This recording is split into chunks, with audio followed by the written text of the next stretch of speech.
Buying your first house can be really exciting, but it also can be very overwhelming. So today I'm making this video for you first-time home buyers to get a kickstart on your journey to that first home.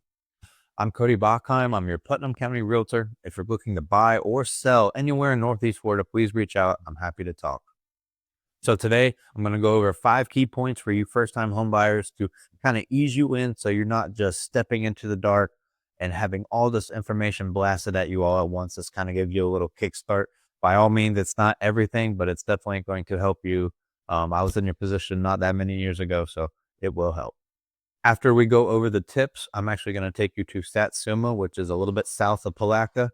There's 2 new construction homes, and there's not a lot of new construction here. There's a lot more happening now, but there's not so much.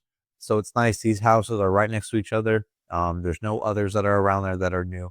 Both of these are with Dana Lewis. She's a longtime realtor that's lived here in Putnam County for a while. So thank you, Dana, for letting us check out these houses today. Even if you don't live in Palatka or work in Palatka, you can move here and still get to I-95 and 207 in St. Augustine in just 30 minutes.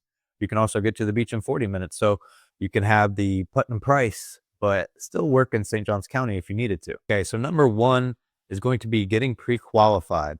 Getting pre-qualified is your first steps in getting a loan. So unless you have a big bag of money or something in the bank to buy this house, you're going to need a loan. So pre-qualify is your first steps, talking to a loan officer. You can find somebody. I can put you in contact with somebody. Getting pre-qualified is just a basic inquiry of just say, hey, can this person take on a loan? And then a step further is getting pre-approved. And that's when you actually have a number to look at and you could say, hey, we're going house shopping for X amount now.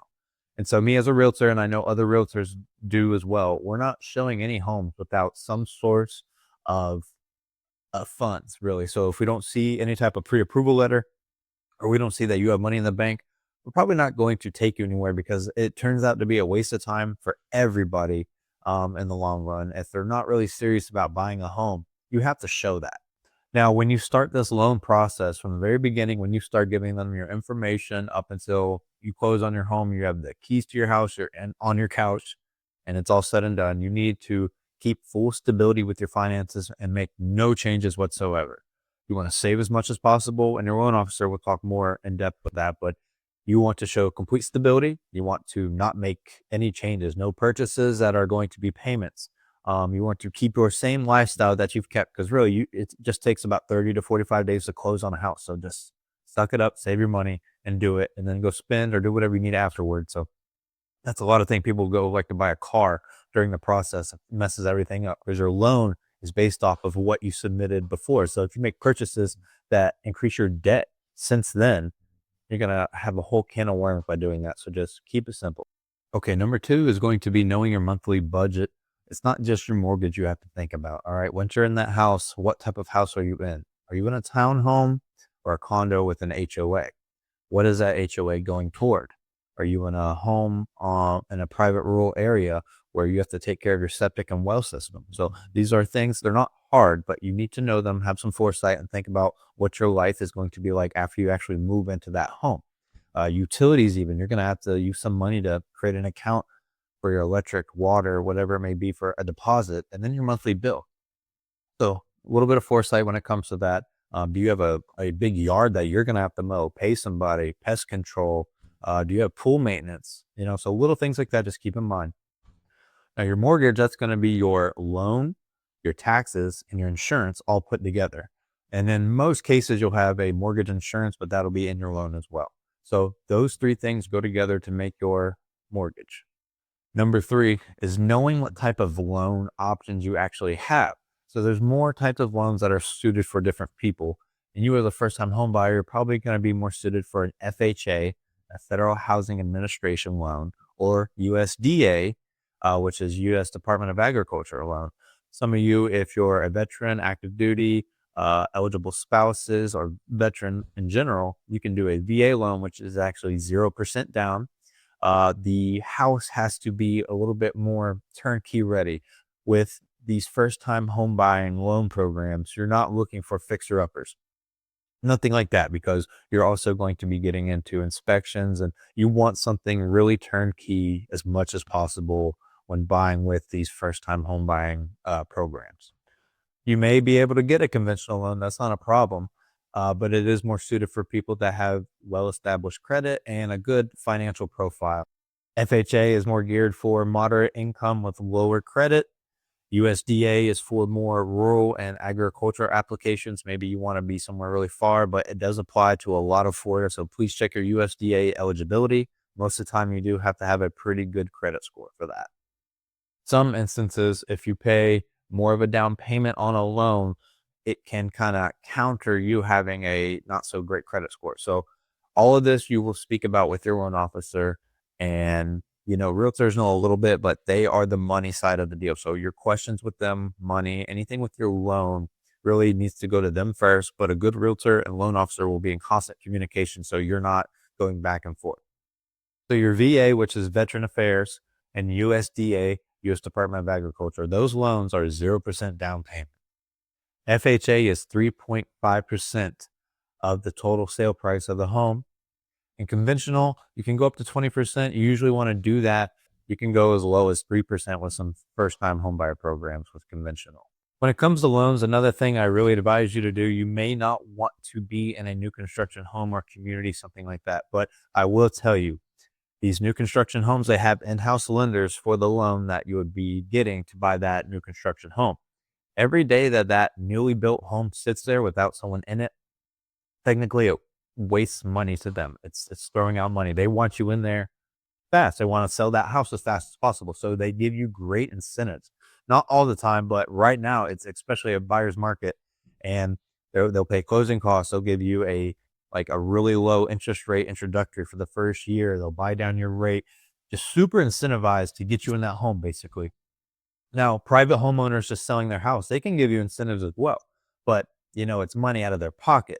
So you look at a new construction company, this is a company, opposed to someone trying to sell their house that they lived in forever to, buy a new house or, live with their family. So the company has a little bit more leeway because it's a company and not someone's sentimental attachment like a home. Okay, number 4, you want to get familiar with inspections and appraisals. Okay, these are only one-time things that really happen during the process, but understanding what's going to happen ahead of time will kind of prepare you and know what to expect. So we'll start with inspections first because that's what's going to happen in the first week of your contract, right? Or every contract is different, so the length of your inspection period is different. But so you do the same thing. So getting a loan, they want to make sure the house is what it is. It's top notch. There's no issues. So you're going to have a general inspection to make sure there's no underlying issues. They're investing in you to buy this house. So if something's wrong with it and, God forbid mold or something, and, it just uproots you. So they want to make sure that you're going to continue to pay your payments on this house and there's no issues, right? Now, it's important to understand that these inspections are out of pocket expenses. Okay. So if you do get an inspection and they come back and say there's mold all underneath or something like that, or whatever it may be, and you can't buy this house for whatever reason now. So you did just pay for that inspection and now you can't buy the house. So things like that, there are risks involved in buying a home. It's mostly the inspection costs out of pocket up front, but there are some other things to consider.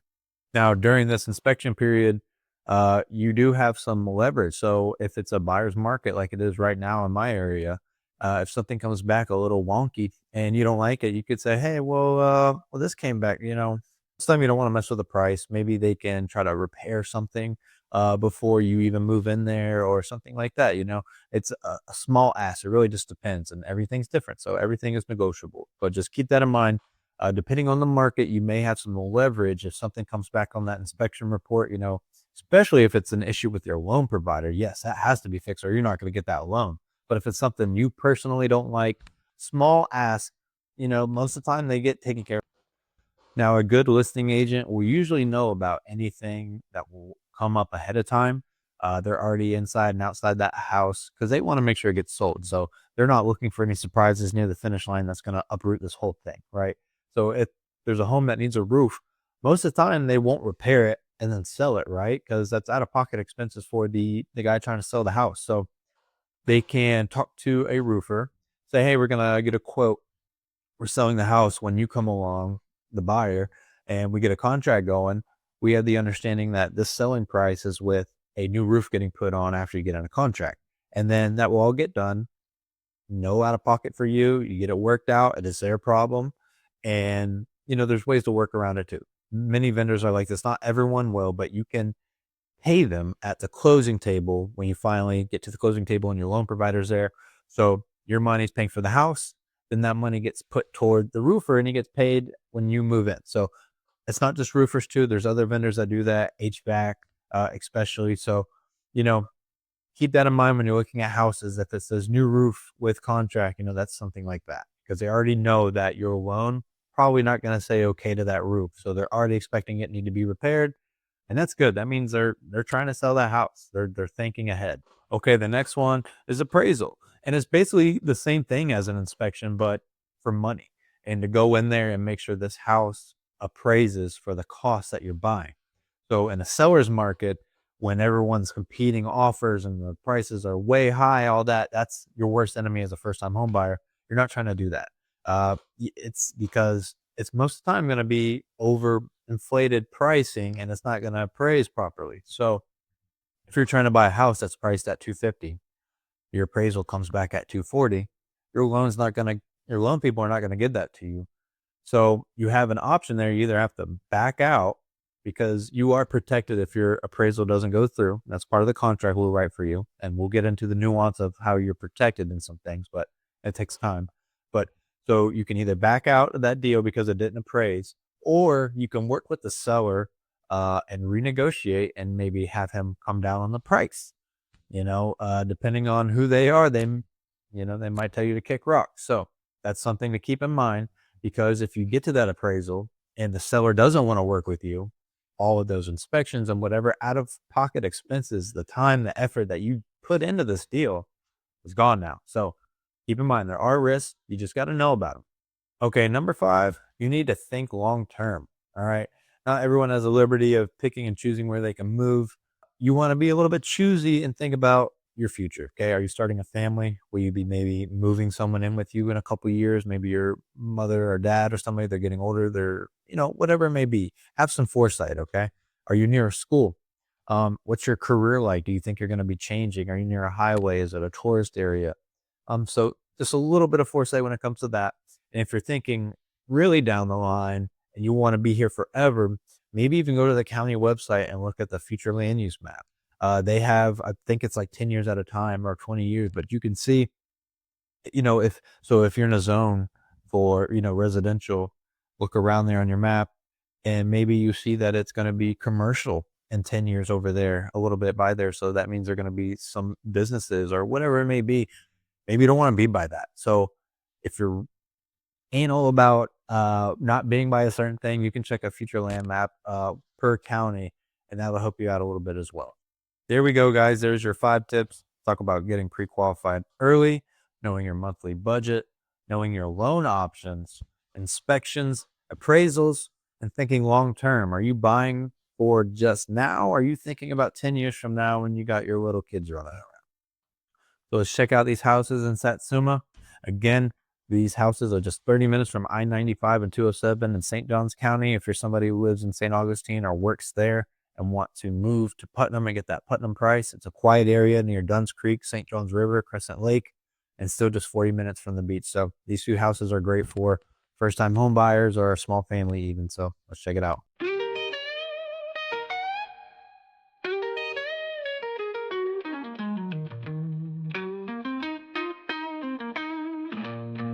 Living in Palatka, living in Palatka, living in Palatka,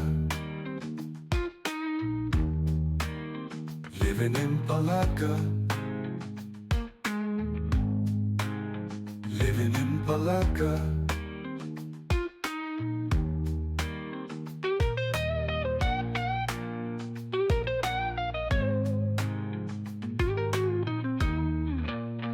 Living in Palatka, living in Palatka, living in Palatka, living in Palatka, living in Palatka.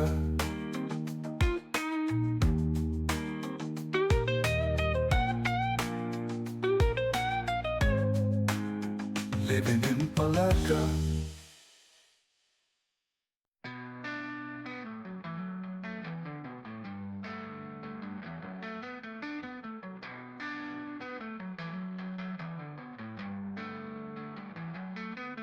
Living in Palatka.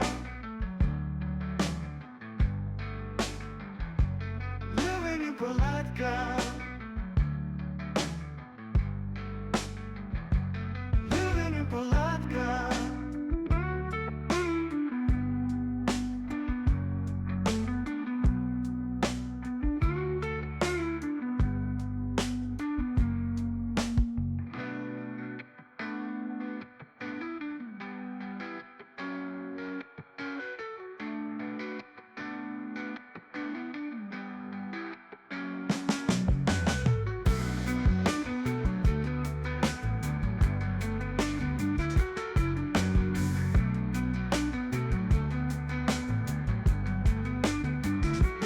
Living in Palatka. Living in Palatka. Living in Palatka. Living in Palatka.